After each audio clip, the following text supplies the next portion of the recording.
Guys, so update ko lang guys na nanguha kami nga ng kawayan. Sila pala guys.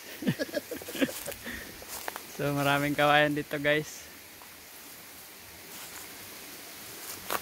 Libre lang dito yung kawayan guys, no.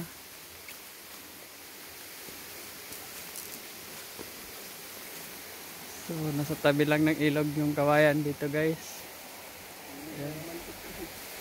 Daming puno. Libre lang yung kawayan dito guys, no.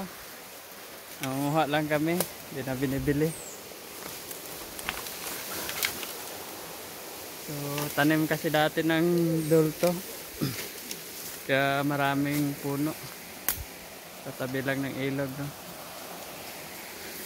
So yun lang guys, no. Share ko lang sa inyo. Ito yung gagamitin ko para sa ampalaya guys.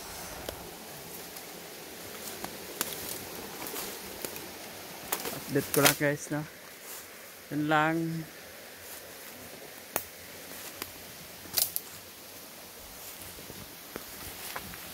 Thank you for watching guys.